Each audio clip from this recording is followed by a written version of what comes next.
جی FIR ہوئی ہے ٹھیک بابر ہے نگر کے اندر بھی اور دیگر اضلاع میں بھی، جب گندم زیادہ ریٹ میں جو ہے وہ خریدی گئی پچھلے سال، یاد ہوگا آپ کو، تو وہ تو دیتے ہیں. اگر آج ہم مظاہرہ کریں، آج ہم باہر نکلیں، تو آپ دیکھیں گے تو ان کا جو انداز ہی یہی ہے حکومت چلانے کا. اچھا سر، کہ بھئی ان کو مجھے ذرا آخر میں یہ بتائیے گا، یہ جو بھارت پانی روکنے کی بات کر رہا ہے اور وہ یہ کہہ رہا ہے پاکستان کا پانی روکے گا، کیا اس سے کسانوں کو مزید نقصان ہونے کا اندیشہ ہے اگر خدا نخواستہ بھارت کی یہ جو گھنونی سازش ہے اگر یہ کامیاب ہو جاتی ہے؟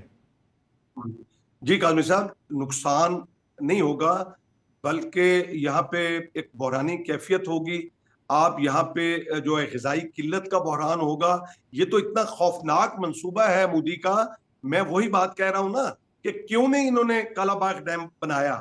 آپ اصل میں آرٹیکل 6 تو ایسے لوگوں پہ لگنا چاہیے جو پاکستان کو معاشی طور پر جو ہے کمزور کر رہے ہیں. آپ دیکھیں کہ اس وقت کوئی ڈیم، اچھا جتنے بڑے منصوبے ہیں کاظمی صاحب، 12 سال کے بڑے منصوبے جو پانی کے متعلق ہیں، آپ اٹھا کے دیکھ لیں کہ ان کے لیے جو رقم مختص کی جاتی ہے وہ کم سے کم کی جاتی ہے. پھر کیا ہوتا ہے کہ اس کے بجٹ میں بھی اضافہ ہو جاتا ہے.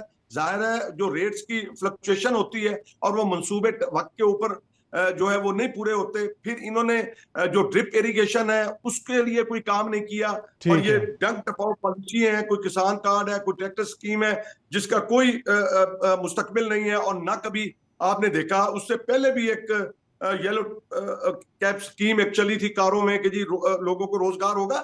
ایسی چیزوں سے نہیں، پالیسی بنائیں، ذریعہ ایمرجنسی نافذ کریں، اور یہ کھادوں کے ریٹ کم کریں، اور یہ ڈیزل کا ریٹ کم کریں، یہ پیسٹیسائڈ کے ریٹ کم کریں. آپ دیکھیں 5 سال زیادہ، میں کہتا ہوں 3 سال کے اندر آپ کے ملک کی اکانومی کھڑی ہو جائے گی. ادروائز ملک کی اکانومی کسی صورت نہیں کھڑی ہو سکتی، نہ آپ کی چلیں صنعت چل سکتی بخاری ہے. صاحب بہت بہت جب تک شکریہ، تھینک یو سو مچ. کہ جس طرح بخاری صاحب نے بھی فرمایا کہ لانگ ٹرم پالیسیز بنانے کی ضرورت ہے. ایک اور خبر جو آپ کے ساتھ شیئر کرنا چاہتے ہیں، ہمارے قومی ہیرو ارشد ندیم صاحب ایشین ایتھلیٹکس چیمپئن شپ میں گولڈ میڈل جیت کے پاکستان واپس آ چکے ہیں. پچھلی دفعہ جب وہ گولڈ میڈل جیت کے آئے تھے تو یہاں پہ بڑا ان کا استقبال ہوا تھا. ایئرپورٹ کے اوپر بہت ساری سیاسی شخصیات پہنچی ہوئی تھیں، کوئی ان کو پرچی دے رہا تھا، کوئی کیا کہہ رہا تھا، ہر کوئی کریڈٹ لے رہا تھا. اس دفعہ اتنا ہمیں کوئی سیاسی جو جسے کہتے ہیں ماحول نظر نہیں آیا. پچھلی دفعہ تو یہ بھی کہا گیا تھا کہ یہ ویژن کس کا ہے، اس حوالے سے بھی قوم کو بتایا گیا تھا. تو یہ آپ کا ہی ویژن ہے سر، لیکن میرے خیال میں اس وقت ارشد ندیم صاحب کا استقبال کرنا شاید ایک سیاسی ضرورت تھی اور ایک پولیٹیکل ایک نیریٹو بنانا تھا، اور اس وجہ سے سارے لوگ ارشد ندیم صاحب کا استقبال کرنے گئے ہوئے تھے. اس دفعہ ایئرپورٹ پہ اس طرح ہمیں لوگ نظر نہیں آئے. پر اینی وے ارشد ندیم اس وقت بھی پاکستان کا قومی ہیرو تھا. ارشد ندیم آج بھی پاکستان کا قومی ہیرو ہے. Well done Arshad Nadeem. آپ سب کا پروگرام دیکھنے کا شکریہ. آپ سے اسی ٹائم پہ ملاقات ہوگی. Thank you very much.